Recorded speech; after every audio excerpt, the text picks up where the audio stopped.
This panel is entitled, How Has Religious Practice in the United States Changed in the Last Quarter Century? On my immediate left is David Gibson, who's the director of Fordham University's Center on Religion and Culture. He is the author of several books on American Catholicism, among which is The Coming Catholic Church, How the Faithful Are Shaping a New American Catholicism, and The Rule of Benedict, Pope Benedict XVI, and his battle with the modern world. To his left is Marie Griffith, who is the John C. Danforth Distinguished Professor in the Humanities in Washington University in St. Louis. She served for 12 years as the director of the Danforth Center on Religion and Politics and the editor of the center's journal, Religion and Politics. Griffith's latest book, Making the World Over, Confronting Racism, Misogyny, and Xenophobia in U.S. History, urges a rereading of the nation's history that opens up greater complexity than our stock narratives. And to her left is Michael Murphy, who is director of Loyola University's Hanks Center for the Catholic Intellectual Heritage. His research interests are in theology and literature, systematic theology, and the literary political cultures of Catholicism. But he also thinks and writes about issues in eco-theology, media ecologies, and social ethics. His most recent scholarly work is Tinderization and Transcendence, Gerard McLuhan and the Apocalyptic Imagination in the Theological Discourses on Social Media. Please join me in welcoming our second panel. So, David, we are patting your hands. Okay. Better turn this on. Hello. Yes, here I am. Thank you, Mark Massa. Thank you to Boston College. Thank you to the Boisi Center, which has been so ably led by so many of you. And I can't think of anything. The mission of the Boisi Center, I just want to give a shout out to, especially the way that there's always been this focus and recognition of the role of religion in public life. And for all the talk of secularization, religion is here more than ever, not necessarily for the good, depends on where you stand, but I hope that all continues. So thank you very much. This past 25 years has been, as Pope Francis said, not an era of change, but a change of era. And it's such a unsettled time, such a time of unprecedented flux, that I think it's important to step back, as the first panel did, I think so very well, step back and think about things from a kind of new, broader perspectives. Hence, as a journalist by training, not an academic, I want to frame my remarks as 5 provocative, possibly true, probably flawed, but hopefully debatable observations on developments in religious practice in the United States over the past generation. Now, first proposition, and I want to kind of go across the spectrum a little bit. American Judaism is starting to resemble Roman Catholicism. Not that Jews are starting to eat fish on Fridays, because obviously Catholics don't do that anymore. Rather, the state of Israel is occupying the space for Judaism that the papacy takes up in the Catholic imagination. Up until the 19th centuries, you may know the Pope was really, but few Catholics even knew his name. They just knew he was a guy in white over in Rome who spoke Italian, came out on the balcony a couple times a year. In the last couple of centuries, the Pope has become such a huge part of Roman Catholicism that now every utterance kind of determines where you are on the spectrum of Catholicism. Similarly, the Gaza crisis and the Netanyahu government have made one's views towards Israel a signal dividing line for American Jews. Religious nationalism, I disagree with Michael Sean, which I love to do. Religious nationalism in many nations is a new and important development, I think, but in this country especially, and among many religions, not just Christianity.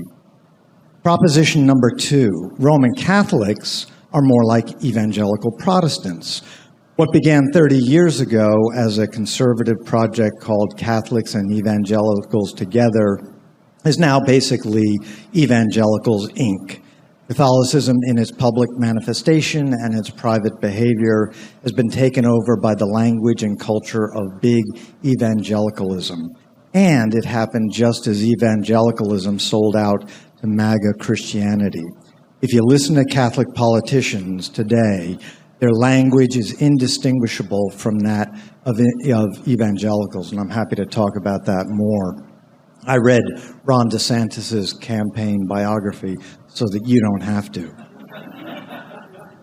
I mean, think about it, Catholic leaders today, Tom Holman's the DHS secretary, so many of them telling off the Pope. I was raised an evangelical. I come from that world. I'm a Catholic now for a lot of reasons. But these Catholic leaders sound like a Jack Chick tract that we used to get handed out at my congregation. This is a huge change, the transition from Joe Biden to J.D. Vance. The former could not utter a sentence without making it clear he's a Catholic. The latter, I don't think, can utter a Catholic sentence. Just consider that the most prominent member of the Kennedy clan today is RFK Jr. Proposition number 3, today's evangelicals are yesterday's Catholics. Evangelicals and their Baptist forebears used to be the most hardcore champions of a strict separation of church and state and looked with suspicion, to say the least, at Roman Catholics who would take orders from Rome in order to take over America. Not anymore. Today's evangelicals have turned into contemporary Constantinians. And there was a mention today on the first panel about Catholic integralism, the kind of idea to restore an altar-enthroned system of government, which I started following a few years ago. It was like, this is really cute. I got to do a feature story on this. And then all of a sudden, this is becoming a real thing. What the heck happened? How did this happen? You get the post-liberals, the Patrick Deneen's, et cetera. But it's really MAGA evangelicals who became the real integralists. As Andrew Breitbart said, politics is downstream of culture. And MAGA evangelicals were smart enough to realize that the most effective and plausible Christian integralism is cultural, one that uses democracy to achieve its ends rather than upending democracy outright. Everyone yells theocracy, but it's not theocracy. Unpopular opinion, I would be happy with theocracy as long as we took the theo seriously and reflected what God really wants us to do. It's just autocracy and kleptocracy. Proposition 4, religion is secular.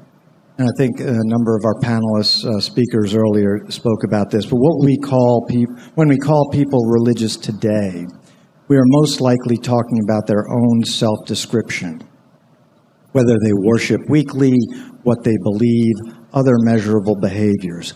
That's clearly an insufficient metric.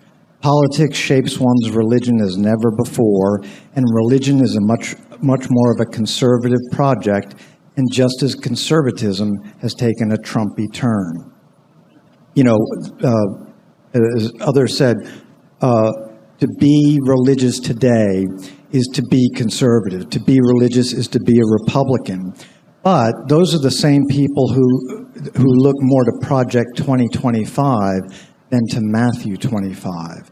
And they also turn religion into an ideology, but not an especially Christian ideology.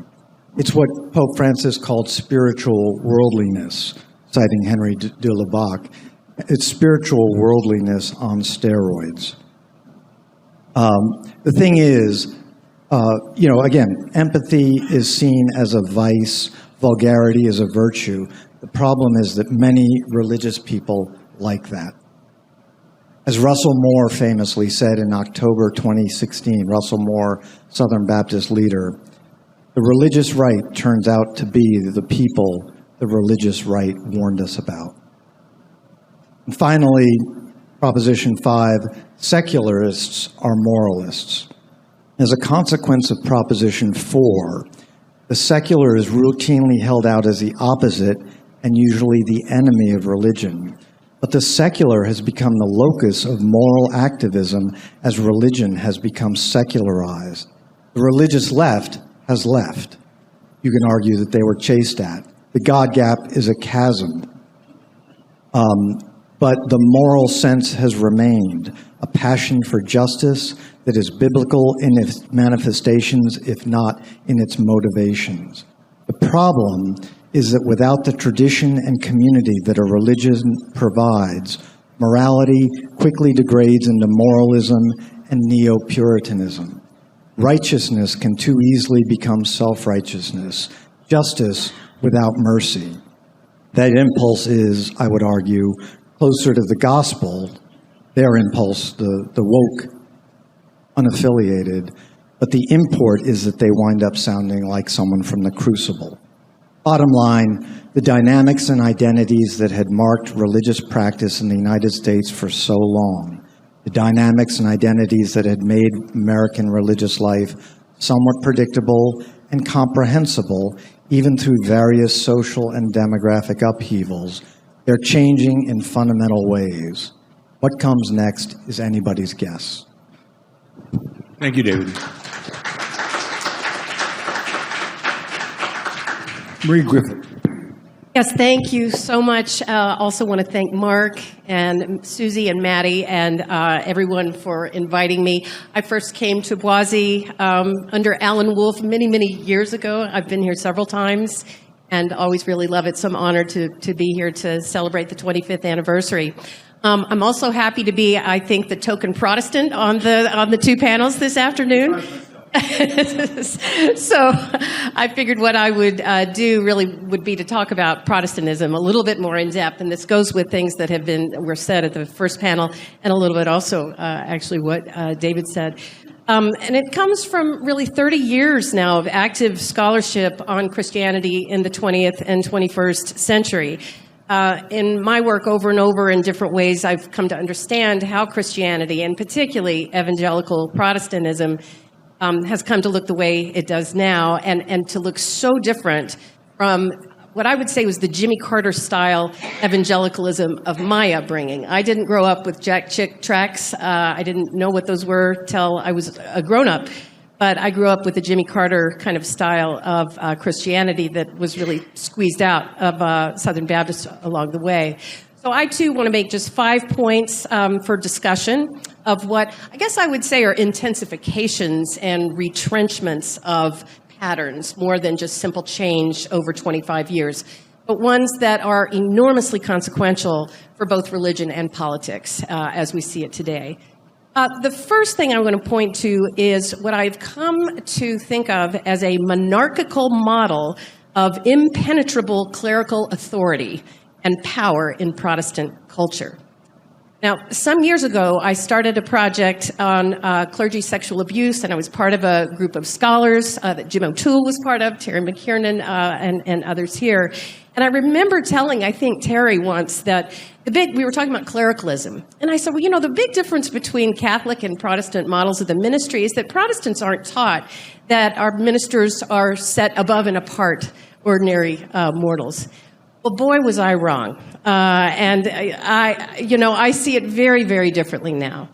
So if you think about it, what is properly called the fundamentalist takeover of the Southern Baptist Convention that took place in the 1970s and 1980s and thereafter was all about patriarchal authority and the power of the male pastor over his church.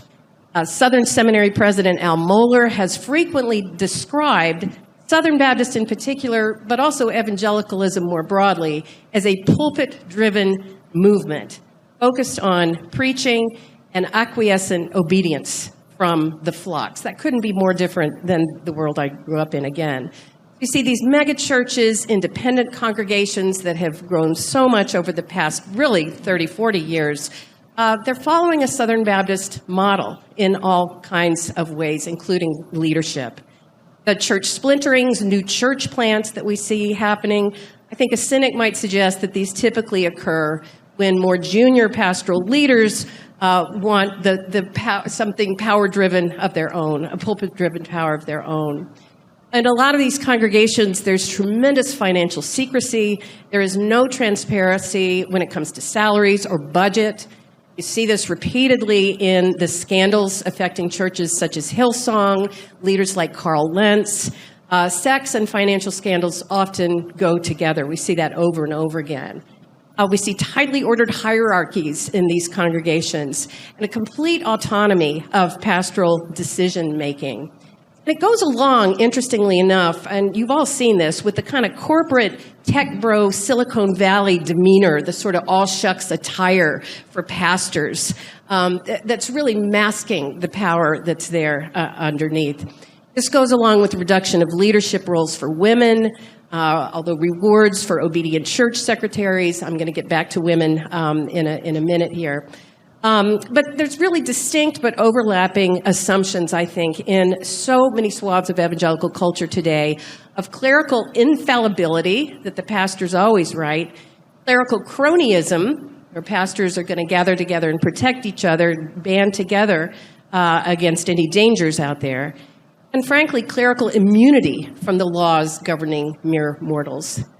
So these are the patterns, really, that I've come to see. That's point one. The second point is, along with this, we really see increasing conformity, Protestant groupthink, and the shunning of questioners. So the model of Christian education that's out there in many of these congregations and the Christian schools, the homeschooling that goes along with this is what the Bible says, period. And these schools and models and churches mesh religious education with education about U.S. history, about science, about literature, and any number of other things as if they were all biblical, right? So America was founded as a Christian nation. That's my definition of what it means to be a Christian nationalism, that it was founded that way, needs to go back to being that way. Another sign of this conformity, I think there's an increased role for pastoral advisory teams.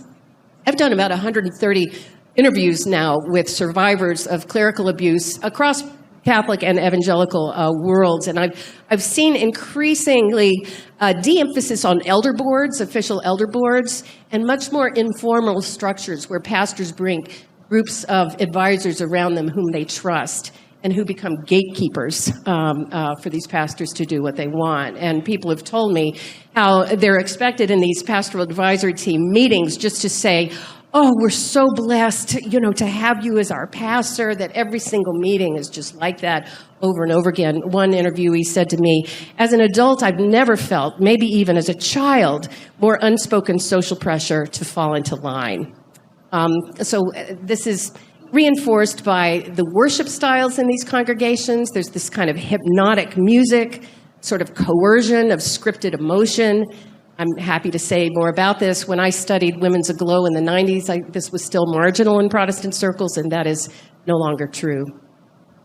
The third thing is what this means for women, and that really is that Christian femininity means reflexive obedience and acquiescence. And again, this obviously has a much longer history than 25 years, but I think we see real deep retrenchment of these patterns throughout evangelical Protestant culture over the past 25 years. The concept of being under the spiritual covering of pastors and husbands.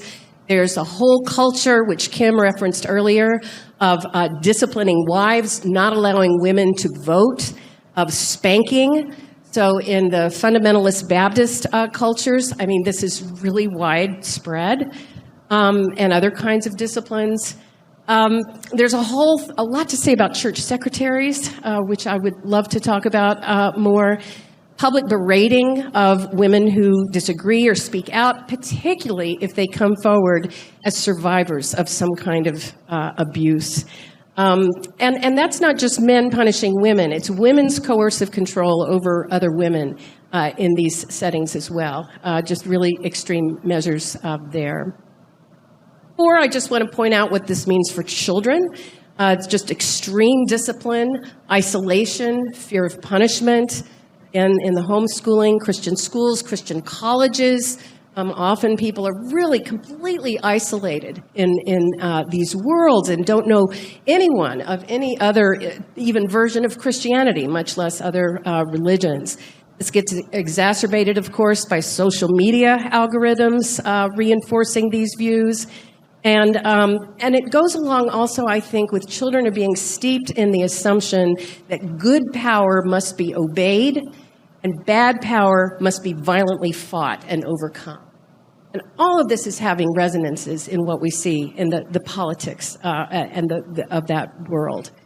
And much like Kim described again about young Catholics leaving the church because of the ties to right-wing politics, I think we see numbers of young evangelicals also leaving the church for similar reasons, leaving these congregations ever more populated by really extremely conservative church members.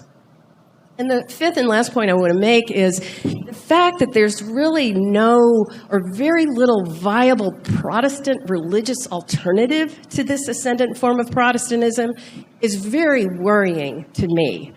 The dissenters who are coming out of that world, and that's many of my interviewees, and if any of you have seen the wildly popular abuse documentaries, the cult podcasts like Shiny Happy People and Let Us Pray, there's a lot of that out there. It's very popular. They are not going to become Catholic. I can tell you that right now. They're about as likely to become Catholic as dissenting Catholics are to become Protestant, which is to say that's not happening except in very rare cases. So I think they need a viable Protestant alternative. But the mainline Protestant denominational splinterings of the past half century, I think, have left most mainline Protestant congregations in a really precarious place. They are very small, they are older, they're still following older patterns of worship, and they're quite liberal, most of them now. And so these are spaces that I can happily call home, but they're unlikely to be attractive for the newly dissenting from evangelical Christianity. Even some of those dissenters may make their way there eventually, but it's not their first stop. There are signs of scattered congregations of what we could call progressive megachurches, like Spiro Day in Nashville or Spark Church in Palo Alto. There's a few of these, and probably more than I know of, I'm sure. They've drawn many people who describe themselves as deconstructing from conservative evangelicalism. And they do have a much more egalitarian model of church authority and women's roles. They still have a lot of the same characteristics as megachurches. And we really don't know very much about them yet. So I'll just conclude by saying, this isn't, of course, the only story to tell about changes in religious practice in the U.S. over the past quarter century. But it's been enormously consequential for U.S. politics.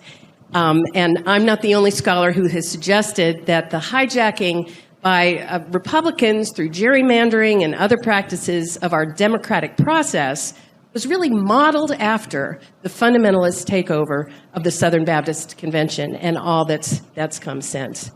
But I do want to end with some hope, and I do see it, frankly, as coming from survivors, those who have been wounded by church leaders and who have managed by whatever means to come forward and speak about the forces corrupting Christian values in those spaces.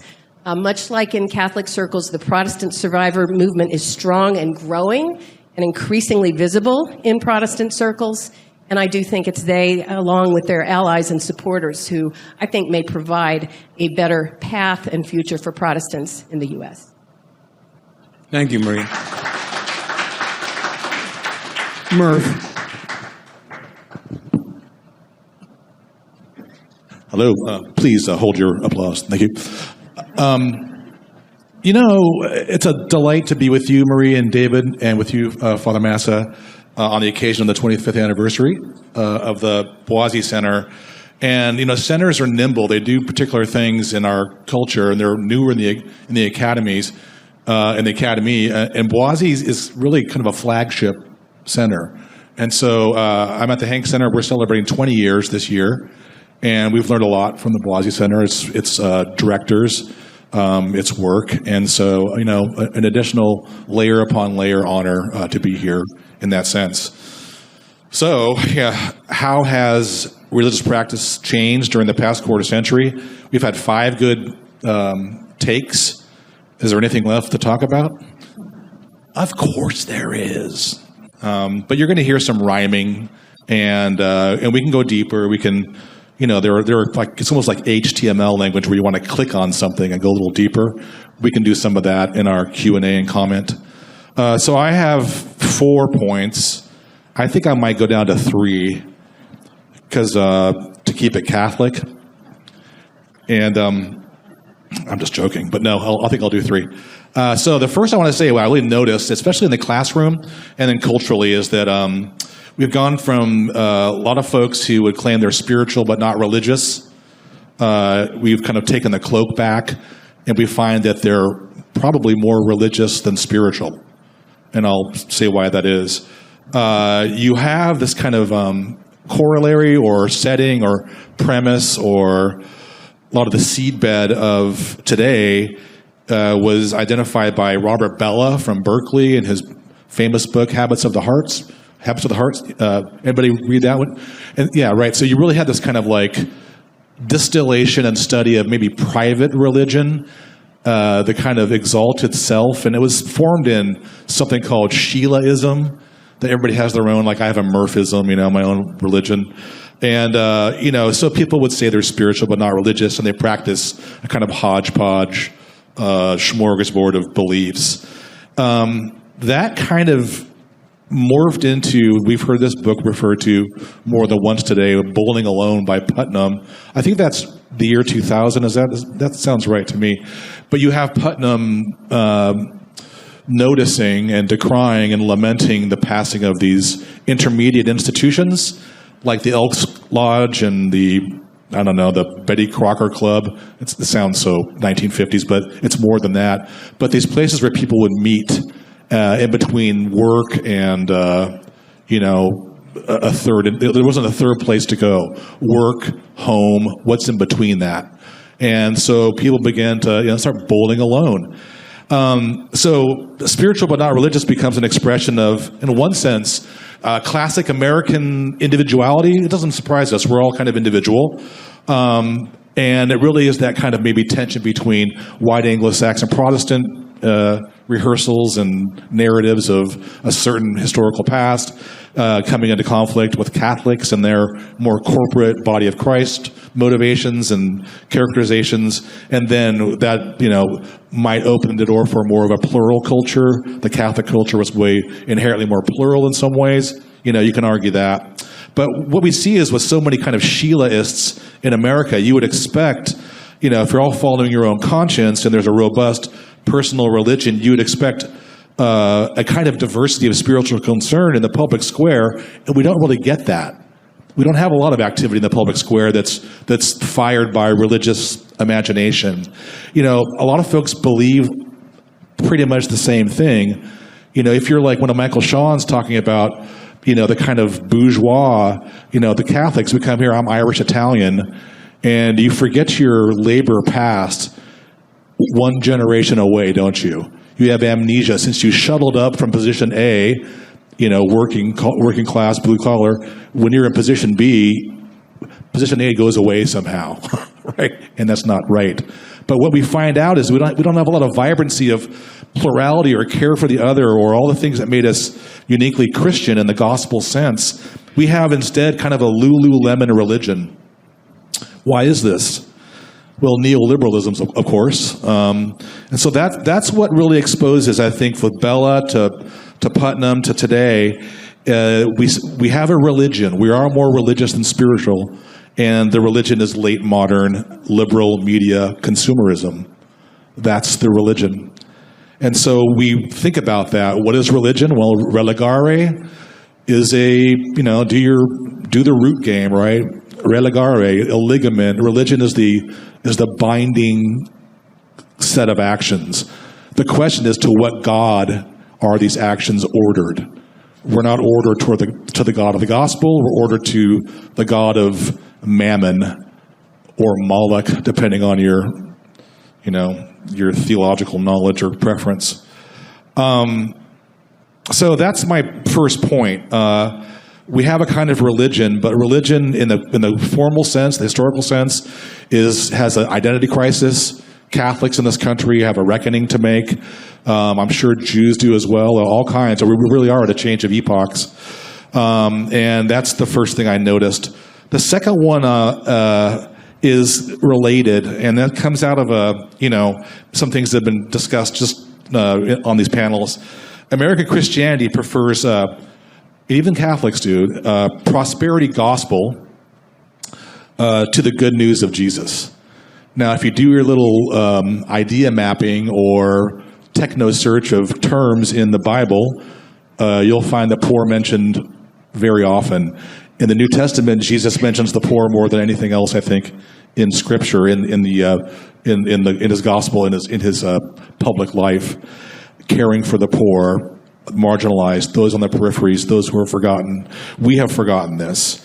So, it's a great genealogy that Father Massa does in his book, Catholic Fundamentalism, and that book, and we have Mark coming to our shop in the spring. I wanted to get Kristen Cobes-Dumez, her book, Jesus and John Wayne. I can't recommend that enough. It's a genealogy of kind of what I'm talking about, how Christianity goes off the rails and becomes kind of an opportunist proposition. A lot of the things you're saying about megachurches really rings with me. It's a financial model. It operates on kind of business model, on business ontologies, more than it does on gospel ontologies. And the examples are too numerous to adduce here. But Christianity has been co-opted by megachurches, and the church is an entrepreneurial proposition. What about holy poverty? What about St. Francis of Assisi? What about Dostoevsky, Léon Blois, the Ressourcement movement, the Paul Claudels of the world, Miles Connolly, a great writer. Have you ever read Mr. Blue? You have. It's about a kind of a Franciscan character in the 20s, American Miles Connolly. You got to read that. And we are taking, the Napa Institute on the Catholic side. On the Protestant side, it's Kenneth Copeland, it's Joel Osteen, and it's Trump's spiritual advisor, Paula White Cain. The kind of Christianity is a pull yourself up by your own bootstraps. It's entrepreneurial. It's duplicitous. It's kind of weird to me too. I'm a kid of the '80s, and I love this band called Journey. Journey at all? Hey, any way you want it, that's the way you need it. Well, Paula White Cain is married to Jonathan Cain, the keyboardist from Journey. It blows my mind. How does this all work? I don't know. But, on the Catholic side, you have the Napa Institute. You have this kind of, tributary upstream or downstream from someone like Michael Novak, right? The kind of neoconservative economist who was squaring a circle with JP2, trying to make a capitalist out of JP2. Biggest misreading, I think, of the last 40 years, among so many to choose from, was that move. That kind of conservatism, there's something to be said about market economy and about Caesar and rendering to Caesar what belongs to Caesar, but I don't think that was it. There is a conservatism that prefers unfettered markets and raw power, let's face it, to virtues and stability. We have an unsustainable economy. It's so precarious. Economy will never thrive on precarity and whim. And Catholics should know better and not feed that beast. So that's my point of view there. I'm going to skip I think it's David was talking about this. There are Protestant residues on Catholicism. I don't mean that necessarily negatively. There's lots of great things in Protestant thought, things that we have learned from. But you have a lot of kind of Catholic converts who come from that, and they kind of behave with a sensibility that's a little bit foreign to kind of traditional Catholicism, as I understand it. I'll conclude with what I think is the biggest change, and that's the digital media AI revolution in the last 25 years. It's the biggest cultural sea change, let's face it, since 1438, when Gutenberg brought on the printing press. It's huge, and we are living in it, and it's dizzying. Why is it dizzying? It's so fast, right? You can't keep up. And there's so many beautiful things happening with it, right? I have my phone. We have these screens that David's checking his stock market portfolio right now. And these are amazing things that we have. Right now, AI is running all kinds of sequencing for cures for cancer and diabetes. They can't, they're working 24/7. Humans can't do that. That's very good. But that's also, somewhere a child is writing an essay using ChatGPT and depriving herself out of real thought, the experience of real thought, right? And don't forget, ChatGPT, if you're doing a query of 120 words, it'll cost you 16 ounces of water to cool down the batteries in the server. So there is an environmental cost to the AI revolution that is just monumental. But just some thoughts on that before I kind of wrap it. So, yeah, there's that. What else do I have for you? Yeah, the byproduct of the AI, of the kind of media culture is social atomization. Have you noticed it in your families? You know, you come back home from work or school and we all go off to our rooms and are on our phones all night. Not everybody does that, but a lot of folks do it, right? And that's a kind of atomization. So over time, our common tongue, our topics, our interests, we lose each other because we have nothing to talk about. You see youth disaffiliation. There's a lot of this that's connected in that way, and the church is ill-equipped to do anything. They're trying to. Like during COVID, we had the year of the youth. We had that was it an encyclical, Christus Vivit? Was that all about young people? And then the COVID shrouded it. Youth are the ones who are natives to digital, to the land of the digital. And I'm just noticing as a professor, I'm losing a lot of them because there's just something that happened that in this disaffiliation that's created a pedagogical vacuum. So you might talk about horizontal atomization. We have vertical, right? We have a pedagogical atomization where, like right now we're having this talk, there are some young people here, but I wonder who's going to be in these chairs in 20 years. Are they going to be interested in these? And I'm not trying to be a downer. I'm just saying, like, how do you have a kind of healthy, formative, pedagogical? You have to hand the faith on to your family, and so I'll kind of conclude with what I'm observing, and that really is in the realm of teaching and learning and schools. Everything, the day profanes itself, right? Every river starts off on a pristine mountaintop and it ends up muddy. We all know about that. That's why we have to be semper reformanda, right? We always have to be in reform. Catholic education needs major reform. Who's doing it? We saw it 25 years ago, 30 years ago with homeschooling. Did you notice that? Those kind of kooky people maybe doing their own thing, all kinds, were they Waldorfian, were they this, were they that? They're mostly conservative, weren't they? But what have they done in 25 years? Because you can't socialize properly on your own, and you got to go to work. So what have they done? They've replanted academies. These academies are classical, usually. A lot of them are Catholic. They tend to be kind of conservative, but they are booming. Now they have academy sports leagues. The students I get from the academies that come to Loyola, they're not always ideological. Some of them are kind of conservative, but a lot are not. But they're always well educated. They've done the reading. They like to read. You follow me on this? This is pretty basic stuff, but I think it's something that's kind of major. What are these academies doing? They're down on the screens, right? You got to put your phone away, and they're up on outdoor education. You know what I mean? So there are some things here at this epoch that I think will kind of bring us back to finding each other again in a person-to-person embodied way. One thing we're working on in the center is this kind of maneuver. We're working with Big Lily Grant Foundation thing. We're collaborating with Notre Dame on this thing called Delta. And Delta is bringing ethicists into AI talk, into industry, counseling these AI people who have the horse out of the barn by 800 yards and there's no regulation on it, trying to bring ethics into the conversation. The Delta stands for this. And I think Megan Sullivan over at Notre Dame. Delta is dignity, embodiment, love. Delta was the T. The T is transcendence, And then the last one, A, is agency. That's what's needed for, and it's very Catholic, isn't it? Those things ground it. We're working on, I don't know if Boston College has got the invitation yet, they will, out of Fordham, Stephen Grimm, myself, Joe Vukov's the director, Hank, we're doing something called Ignatian AI.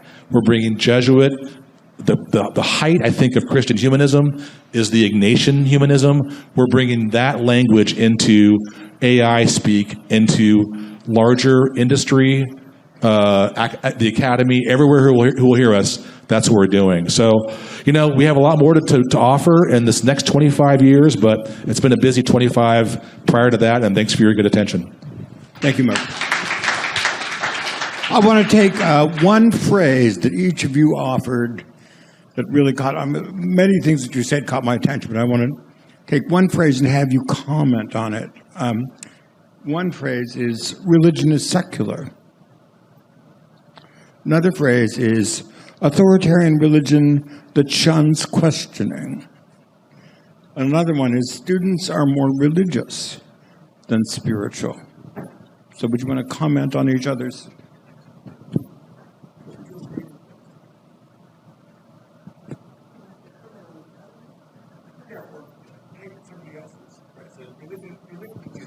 Religion is secular, authoritarian religion that shuns questioning, and students as more religious than spiritual.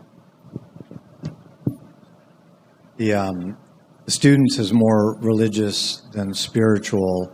I think that's with just so many of the things, your great presentations, there's so many thoughts that came up about them that I really shed light on the dynamics. But one of the things that I think is emerging, nobody's talked about, is how more men are, as many men are likely to be religious, however you want to define that, as women, and they're finding those manly things in religion that they never had before, which is potentially dangerous. If you lose the women, you're in trouble, as always sociologists have always said. But I think there is an appeal. What they find in religion is an appeal to that kind of unquestioning sort of black and white community. There's been several references to Robert Putnam, your neighbor over here, who we had in at Fordham earlier this year. I didn't know he was, we all love Robert Putnam and the whole thing. Then my wife dragged me out, as she always does, and to a documentary in Manhattan, his documentary called Join or Die. It was the greatest tribute any faculty professor could ever have as a graduate student made a documentary about you. And it's called Join or Die, which I think is just the best title. I'm like, Putnam's great. I wonder what he's doing. So I emailed him. He said, sure, I'm coming down to New York. And he came down. But again, he was terrific. And he's got his new book, The Upswing, which has a lot to say. And he looked out at all the young people in the audience and he says, it's up to you. Just, religion is really important for him. Just go to church. But, he talked about the bonding and bridging capital. And the bonding capital that brings groups together. But the genius of real religion is its bridging capital as well. It reaches out to the other. And that's what it's not doing. It's bonding. It's tribalizing. Yeah, religion is secular. Well, I appreciated both your presentations so much, as well as the ones earlier. But yeah, I feel like that really resonates with me for sure. And you touched on this, Mike, the kind of these corporate models that I see coming out in these Protestant churches more and more and more, just all the things, around, from clothing to everything else. Also, just the over and over again in these interviews, I hear about just the complete lack of separation between work and family and church time. And I think we all feel that to some degree with social media and all of that. But something about there's just no separation. And so the religious and the secular, they're just all one mesh. There's not even a kind of analytic in these spaces to distinguish between the two of them. So I think there's a lot to say about that. I appreciate that.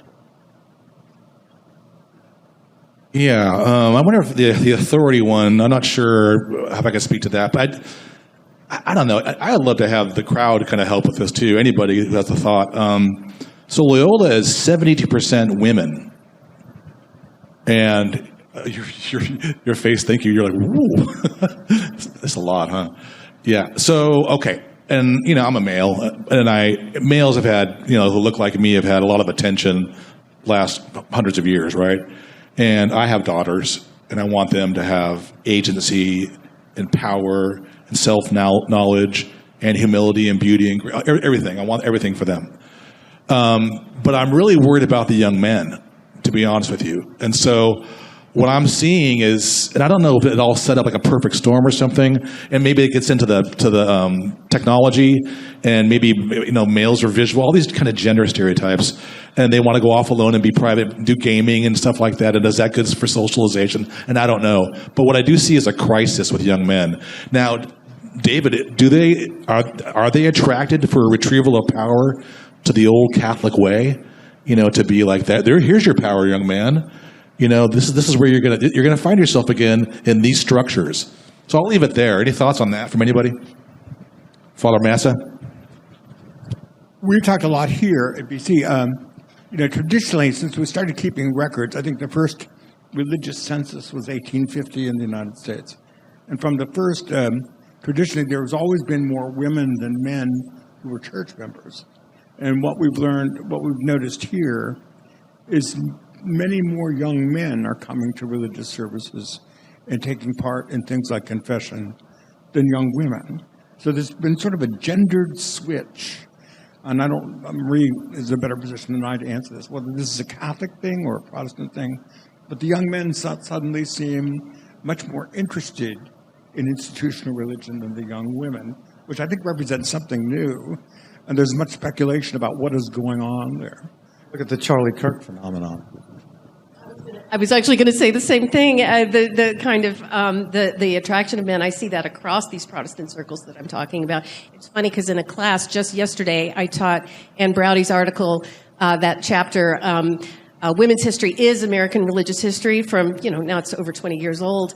And we really talked about how actually now that feels really dated. The irony is because of the kind of what is drawing men into religion. And I wouldn't say, in my view, it's very healthy things, actually. And I worry about the So you take it as a healthy thing? What's that? You take it as a healthy change? Well, no. I mean, if you're thinking about Charlie Kirk, maybe you want to say more about that, because that is what jumped to my mind. It's a Jordan Peterson kind of attraction, the whatever you call it, the black pilling kind of bro culture in a way. And I think what it strikes me, I mean, there's nothing bad about it. I mean, it's funny when you talk about, let's talk about Christianity in particular, but, religion is consumerist and competitive market driven in the United States. That's our culture. So whether you're Christianity seeking converts or you're just any religion, you want to get a market share, and you're going out there looking for market share.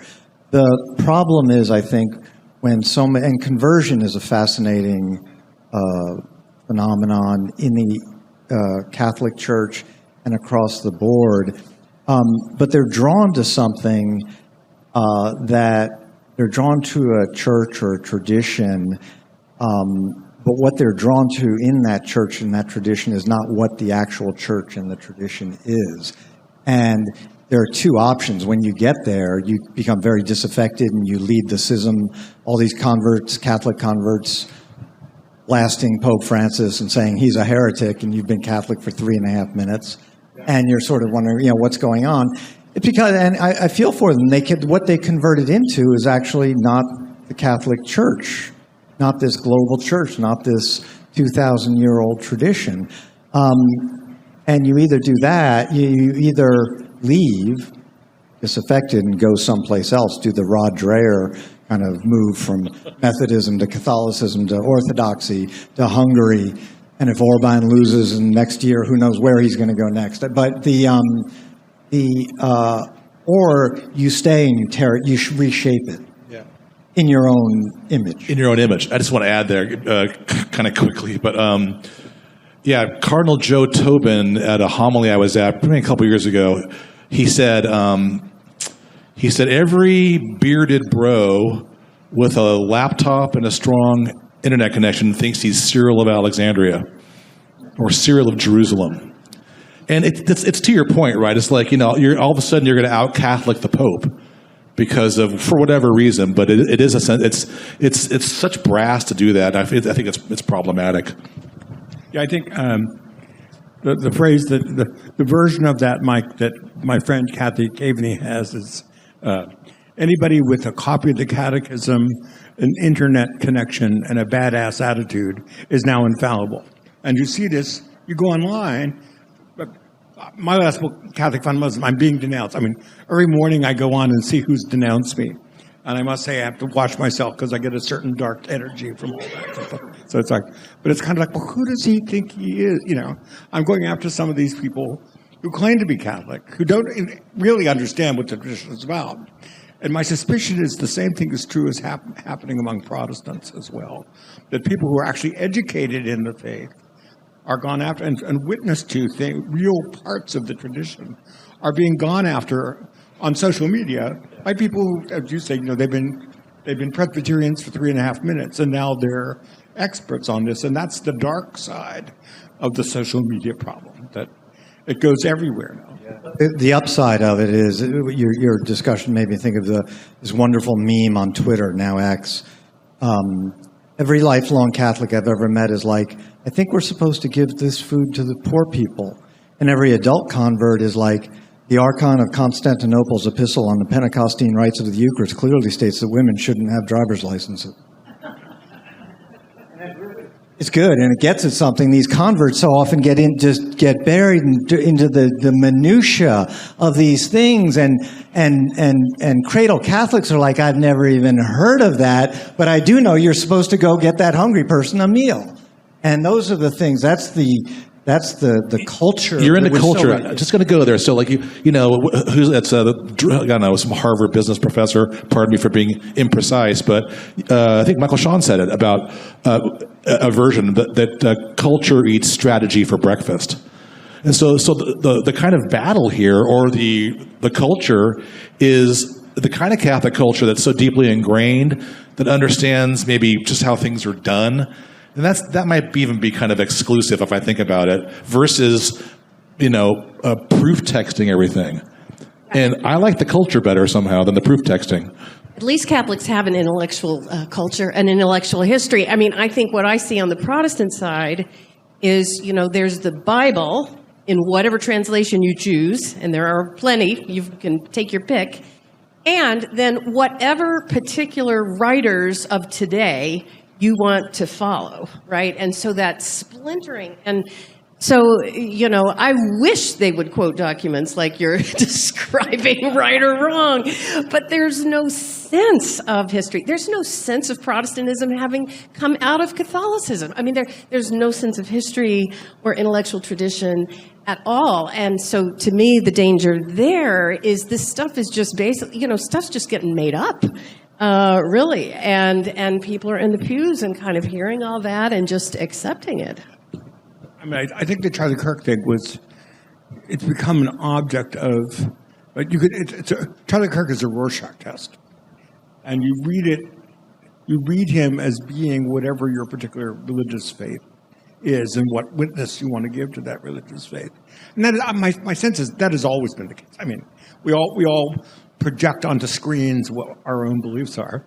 But the thing that really struck me is I went on something I almost never allow myself to do. I gave a morning to just social media on Charlie Kirk and started reading, and it was just amazing, the spectrum of stuff that was going on, projecting onto him their own personal beliefs. So we can't even agree on what a Christian martyr is. You know, it's a tragedy. Everybody says it's a tragedy, of course.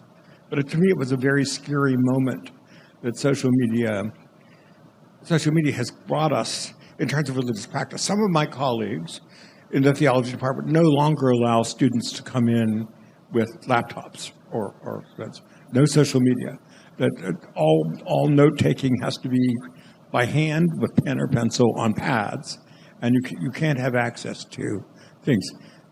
I started doing oral exams again. It takes so much time, but it's working pretty well. But it just takes a long time, and maybe it should, right? Wait, Mike, I was not checking the stock market while I was on here. I did get the Wordle in 3. I was waiting for the other foot to drop. Props for that. I would not do that. No, I was looking up a couple of, one thing I was looking at when again, these cultures, I think is such a critical thing. I was, one of the things I had clipped out here for possible mention was Joe Biden's remark in his memoir, 2007 memoir. I'm as much a cultural Catholic as I am a theological Catholic. My idea of self, of family, of the wider world comes from my religion. It's not so much the Bible, the Beatitudes, the Ten Commandments, the sacraments, or the prayers I learned. It's the culture. And there's these recent converts and newcomers who we should welcome, but they also have to welcome that tradition that you come into.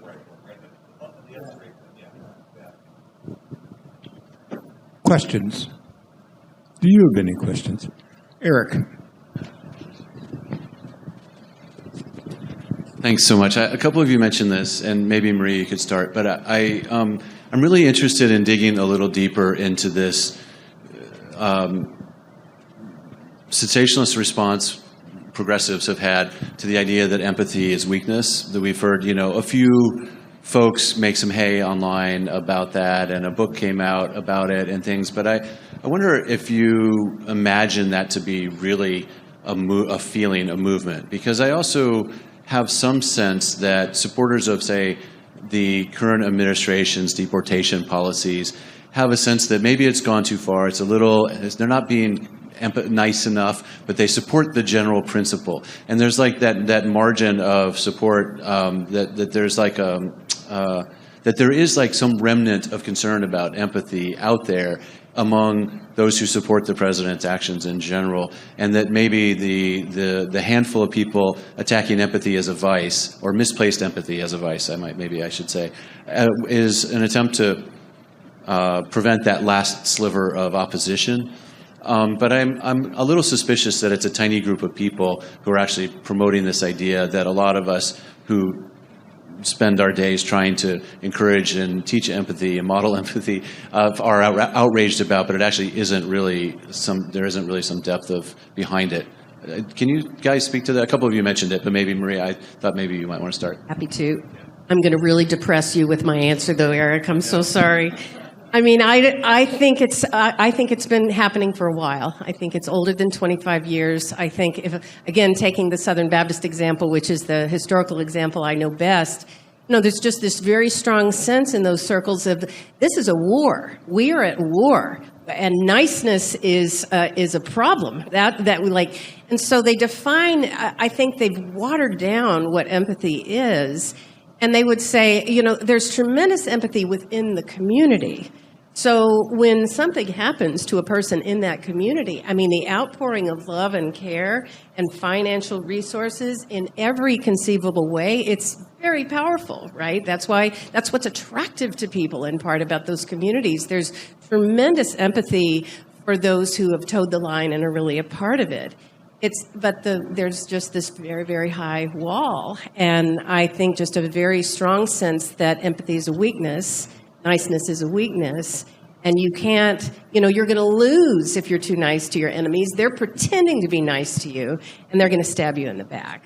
So I think that's a pretty widespread view, unfortunately. I'll add, thank you, Marie. That resonates with me. For some reason, I think of this short story by Tobias Wolff, who's a great American realist writer of fiction. Short story out of his old school collection called Ubermensch, which recounts a visit of Ayn Rand to the boarding school, and and everybody's behind Ayn Rand and her self-sufficient ego and her her kind of highly individualist self, and then she begins in her lecture at the school, in the ultimate scene of the short story, she starts denigrating those who show compassion. She doesn't say empathy, she says compassion, and those are probably two different things. We'll table that. But then, like this World War II vet in the story pushes back on her and says, what about self-donation? What about heroism? What about dying for a principle? What about dying for human rights? Things like that. And just, it's set up.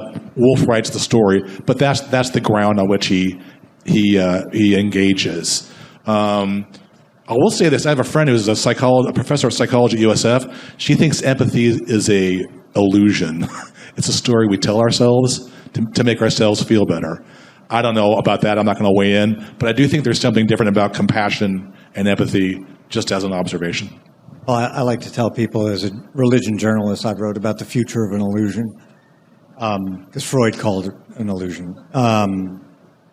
I would just say, yeah, I think your point, Marie's point about, empathy is not dead. It's there, but it's totally within the community. And you even see that, all of a sudden this, your wonderful, most favorite person in your town gets deported because they only lived here 30 years and only had a green card. And everybody's like, oh my God, I can't believe this. This is terrible. It's like, well, what did you expect, kind of thing. But it does, the problem is it's only there. The other thing I was going to say, you picked up on, and Murph, you mentioned the Dumez, Jesus and John Wayne book. But empathy, it's also shorthand for feminization. There's this and that goes back to the men, the bro culture coming in. Christianity is weak. It's feminine. We've got to toughen it up. And it's just, it would be a joke. It would be funny if it weren't, you didn't see these kind of Jesus on the cross and these kind of buff, WWF Christ up there. It's just, but it is a real thing. And it's people are, they're seeing Christianity in particular, but all religions. Love thy neighbor. All these things, these universal golden rules. No, we had enough of that. They literally say that outright, and I think that's not a outlier.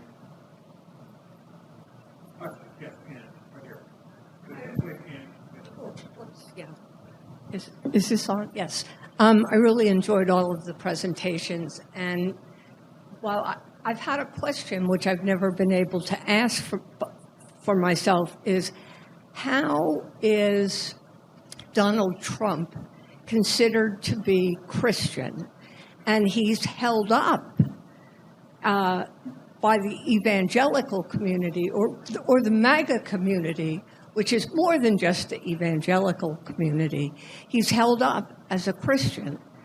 And when, David, when you were talking about your point about secular, where we are now, and Marie, where you were talking about the monarchical, and Michael, you were talking about their prosperity gospel. Those 3 points gave me a way to see why he could be considered Christian. I could not fathom it before, so I find that very interesting. My question is, what are the implications of Donald Trump qua Christian?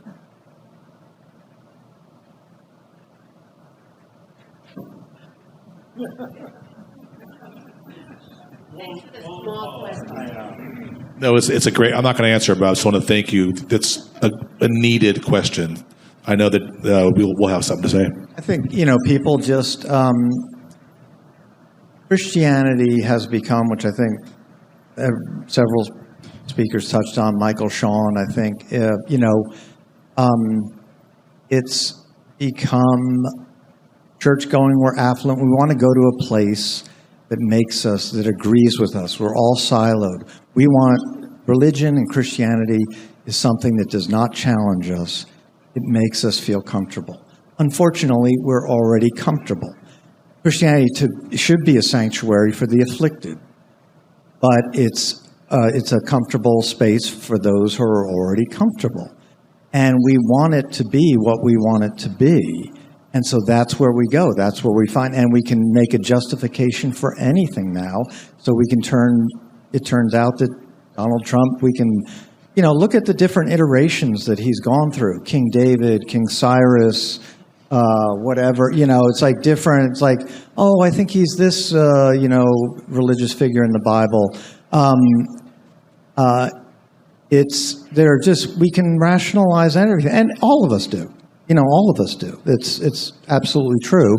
I do think what this Trump era, and it's always existed. I think it's really, there's so many of these things that we've seen and lived through.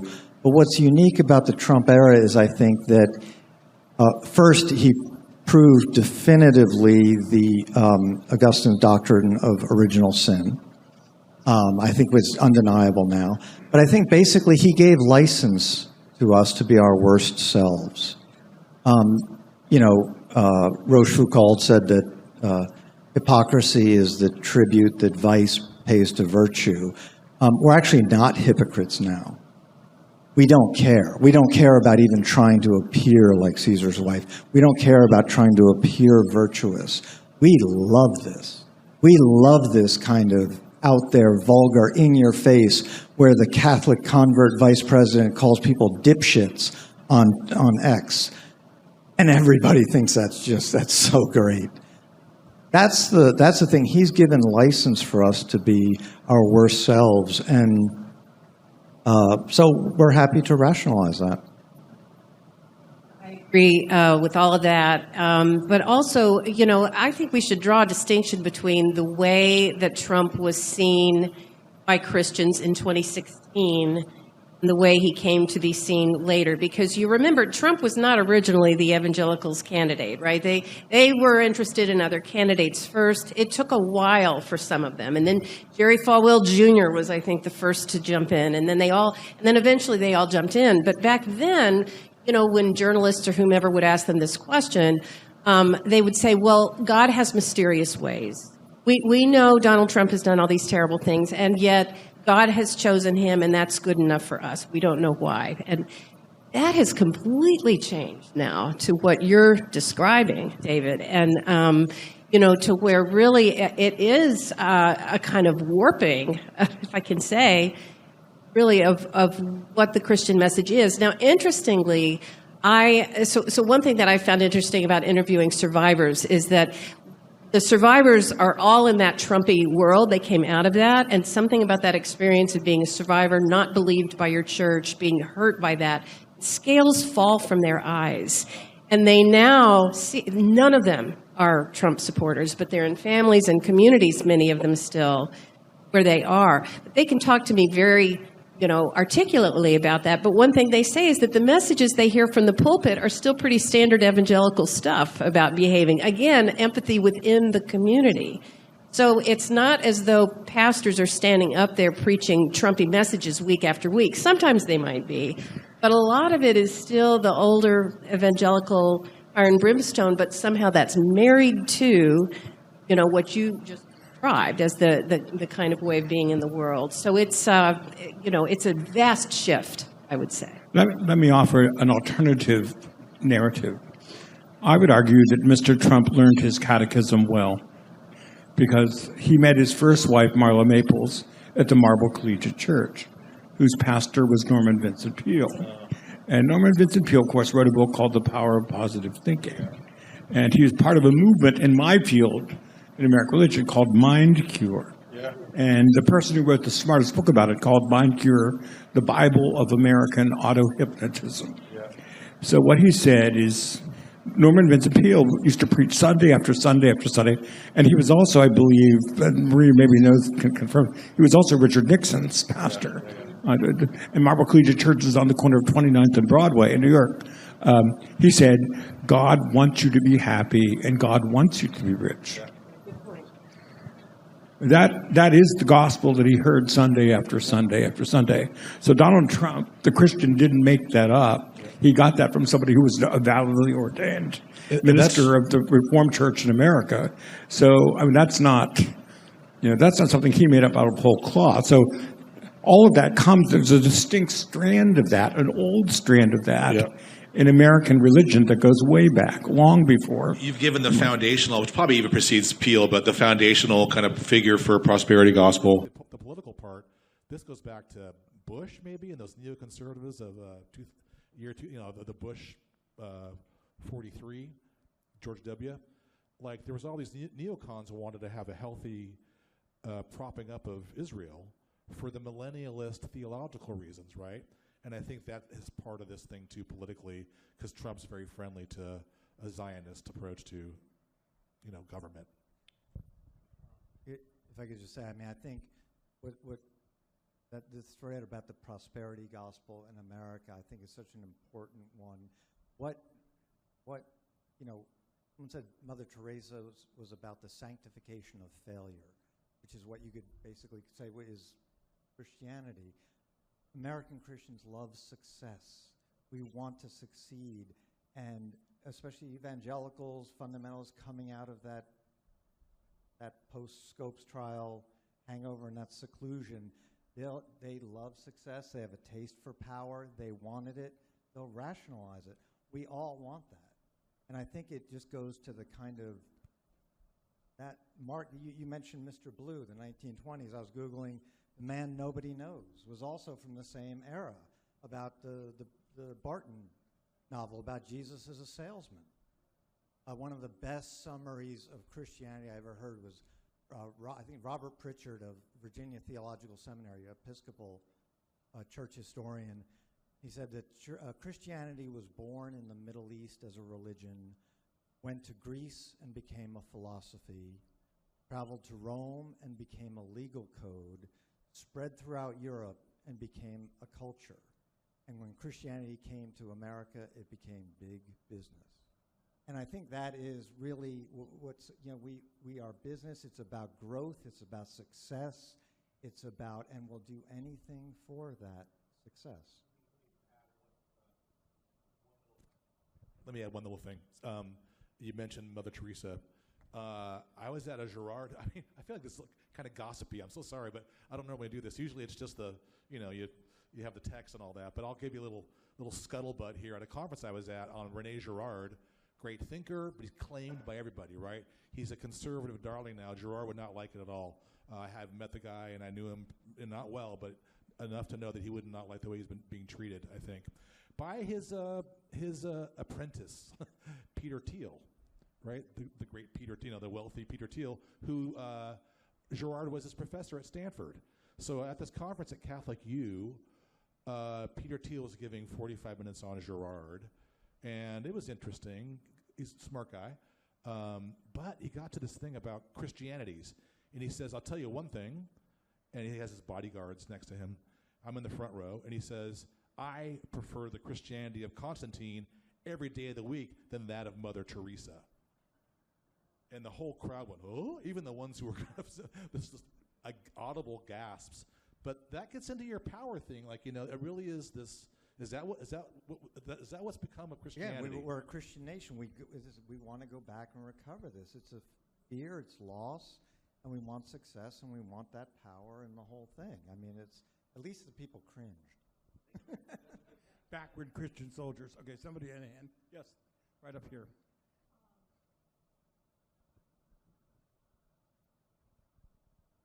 I enjoyed your talks a great deal.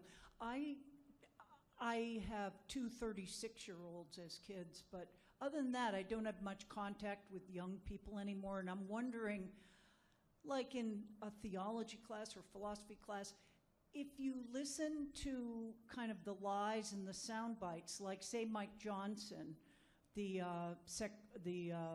Speaker of the House, who looks very much like a choir boy, and when he was questioned on some kind of news show in the past few months, and they were talking about Trump pardoning the January 6th perpetrators, and he kind of looked very, thoughtful, and he said, well, I believe in redemption. And the commentator kind of went off or didn't follow it up because they probably didn't know anything about religion, but isn't that wrong? I mean, in order to have redemption, aren't you supposed, yes, our sins are forgiven, but aren't you supposed to have some atonement or some repentance? So I won't comment further on that, but that just seems so wrong to me. And then the second one is my other favorite politician, J.D. Vance, when he said the business about talking about empathy. Well, first, the liberals have it all wrong. First, you take care of the family, then you take care of the wider family, then the community, then the region, and maybe then the world. And so this is just so awful. But then I just don't know what young people, how they receive those kinds of things. There was a Jesuit in the room. Excuse me, he's not a Jesuit. There's a historian in the room who just wrote a great book on confession. Do you want to comment at all, Professor O'Toole?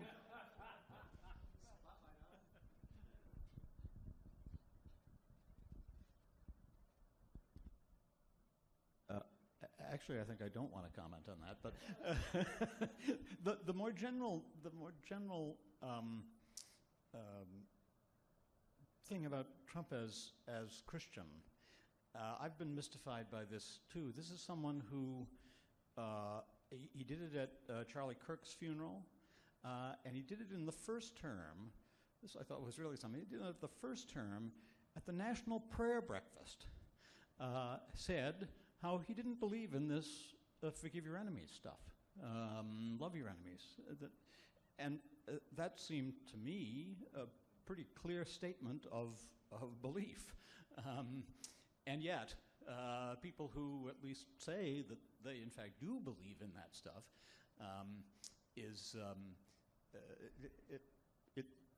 I don't know what to make of it. I think the key is, as Mark says, the key is Norman Vincent Peale. That's the faith. I'm not sure how much Norman Vincent Peale himself talked about loving your enemies. Probably not a great deal. Anyway, there's as to atonement and forgiveness, yeah, the way it's supposed to work is that it's not free. It's not. It has a cost. And maybe as confession has declined in the Catholic tradition, I think that has been lost. That sense of personal responsibility has been lost. No, there was somebody else had their hand up over here, so it's like the gentleman right in front here. Please hold on just a second. You want? I'm sorry, Suzanne. Sir, then we'll get you. Thank you. I was struck as you were speaking. So I'm a scholar of Jewish history. And what struck me about all three of you, you brought to mind the movement called Sabbatianism in the 17th century and Frankism in the 18th century. These were two false messianic movements that the historian Gershom Scholem said mark redemption through sin. The more you sin, the more you bring the Messiah. Yeah, it was a kind of perversion. And I guess you also relieved me a bit because I thought, well, those movements did pass away and we did recover. So maybe we will recover from this moment. But I think the patterns that you identified are very similar to those Sabbatian patterns. But the other thing I wanted to ask you is about the ethnic dimension of religion, because the 3 years I spent teaching at SMU in Dallas, I noticed in the megachurches, I thought they wanted to have an ethnic dimension to being Christian, like Jews.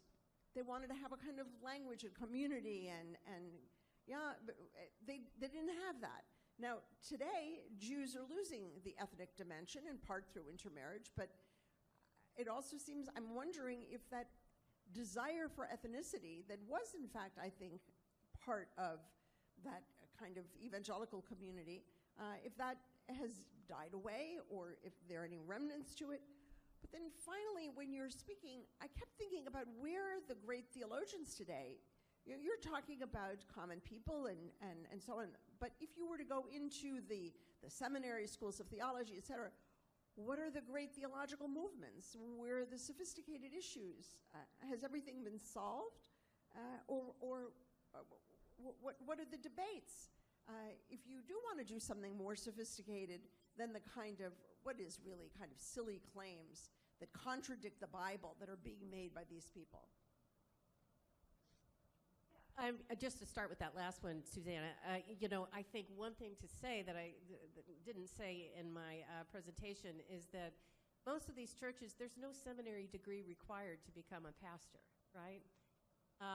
Now, there are some Southern Baptist seminaries still, and there are independent fundamentalist seminaries, but, churches ordain, a lot of these are independent congregations, they ordain who they want, and if they think someone's been called by God. And so the lack of theological education, period, I think is an enormous problem there. So that's a really important thing to say. On your ethnicity point, I'm fascinated. Are you talking about whiteness as an ethnicity? Or are you talking about kind of people wanting to hold on to a sense of white Christianity? Because there is a lot of good, I think, analysis of that right now. But I don't know if that's what you were Yeah, asking. actually, that's interesting what you say. I think whiteness has become a kind of ethnicity for them. But what I observed, and this is going back to the late 80s and 90s, was something different, a kind of cultural identity that would be immediately recognizable through the language that one uses, even the tone of voice you use. You know, just like Jews use certain Yiddish words, you schlep the briefcase, or that kind of thing. Yeah, I think that's the kind of the culture that maybe David and others have talked about, that kind of broader culture. We know that people self-identify as evangelical whether or not they go to church very often or not, for instance, right? So I think it really is, it's become this kind of identifier, and as much a political identifier as anything else, right? I mean, I don't know if you'd have... The phrase born again. I mean, it gives pollsters conniptions, because who's an evangelical? Who's born again? This is all, to my mind, this is all, again, sort of taken over Catholicism, but I think everything, they're Jews, they're regular practicing Jews, and they describe themselves as born again. It's part of this common language. There is. It's like 6 or 7%. Who knows how legit it is, but who knows if they even know what they're referring to. But this kind of evangelical language has, I think, taken over. Everything has become the common coin, I think, in terms of religious, when you want to communicate with other people. It's become part of our religion. We don't have those places where, there's schlep or where you talk about use Catholic phrasings and things like that. It all has to be intelligible to everyone else. The other thing, just quick thing I'd say on the thing about the theologians, I think that's a real problem. I think that's part of the academy, needs to get people like yourself, Father Massa, out there, who are out there. We need more people like that. Where is that of a time when we had that? I also have to say that part of one of the bigger dynamics undergoing all of these discussions is the anti-institutional, push that's going through. We don't trust anybody, and that's part of the playbook. Sow doubt about everything, sow suspicion, encourage conspiracy theories. Expertise is mistrusted. So even if you are a wonderful theologian, a great person who should be the Paul Tillich of your age or something like that, one of the RFK Jr. quotes I clipped here just to show how far American Catholicism has come. He said something, it just struck me the other day. He said, we need to stop trusting the experts. Trusting the experts is not a feature of science or democracy. It's a feature of religion and totalitarianism. Also, my very smart colleague, whom you know, Stephen Prothero at Boston University, wrote a very smart book called Religious Literacy. And he proves chapter and verse across the board. Jews, Catholics, Protestants, Orthodox. Religious literacy has gone really way down. So people don't have the language. They don't even have the language of their own tradition anymore. So that's why I'm not at all surprised that Jews talk about being born again, because it's out there. It's in social media. It's a way they can express themselves. And it doesn't, a Jewish person who says it doesn't realize, like, do you realize how contradictory that is, that a Jew could be born again? Like, how is that possible? I mean, but there's an innocence to it that's charming and alarming in equal measure. I want to say something about expertise, then we can. Okay, so we all know maybe 75 years ago, on the cover of Time, that magazine that still exists, I believe, you had John Courtney Murray, the Jesuit, and you had the Niebers, and Paul Tillich. Paul Tillich on the cover. And so the discourse in America, that theology was one of the discourses. A little earlier, you had Michael Shawn's mentor, John Tracy Ellis, and you had, earlier than that, you had Robert Hutchins of University of Chicago berating Catholics, saying, you have a rich intellectual tradition. Why don't you have it more front and center? And the Catholics who are moralizing say, oh, no. Then we land the legs, and we get some great Catholic thought in the public sphere. But now in the seminaries, to get to your point, it's, okay, what's coming out of the seminaries on the Catholic side? How many angels on a pin on the one hand? In another seminary, you might have just 3 topics: race, gender, and sex. And there's just so much in between these two things that could be way more integrated. And, you know, a kind of theological realism and on-the-ground public theology, using all the resources, and that's what I'm lamenting. Even seminary becomes politicized. And what's the solution? More robust humanities, I think. But there's a few. I just add one thing is such a rich thing. You know, we may be in the age of prophets, not theologians, in the sense that prophets with a PH, yes. We've been talking with prophets with an F, big old F. But really, it's an age of prophets, you know, who are calling us back to repentance. It's a much more of that time. I don't think we'll see any, you know, you've got Reverend Barber out there and people like that. But I mean, it's a time when, you know, I think people have to remind us to call us back to what we truly are. And I look, you know, it can be such a dark picture, but you look at David French or Peter Wenner, people like that. On the evangelical side, prophets call out their own side, as Michael Shawn said. And I think that is the kind of marker of a voice to listen to. The train is leaving in 3 minutes, so you have the final right. question. Just a quick question for Marie. You mentioned concerning evangelicals something more than once, and I have no idea what it was, or even if I can understand how you pronounced it. Traps or something. You said something about the evangelical. I'm sorry, study. that was my evangelical upbringing. Jack Chick. I wrote a book about this. Oh, Jack Chick is some. Jack Chick. There's a in my book on anti-Catholicism, Jack Chick is a rabidly anti-Catholic cartoonist. And when I was at Fordham, I used to have my students, Jack Chick would leave these little cartoons that are called chiclets on the subway, and I would have my students collect the chiclets. If you Google them, they're amazing, just the most anti-Catholic tropes and stereotypes, half of which turned out to be true, actually. They're fun to watch. Well, he was anti-Catholic. He was anti a lot of things, Yeah. right? I mean, just kind of a real fundamentalist, kind of who was extremely popular in certain circles. There's this chiclet on the Holy Eucharist is called the Death Cookie. That was his thing. And anyways, I collected all these things in a big box in my closet in my room at the Jesuit residence, and I thought, I hope I don't get hit by a bus, because they will say, I always knew he was anti-Catholic. You know, please join me in thanking our wonderful panel.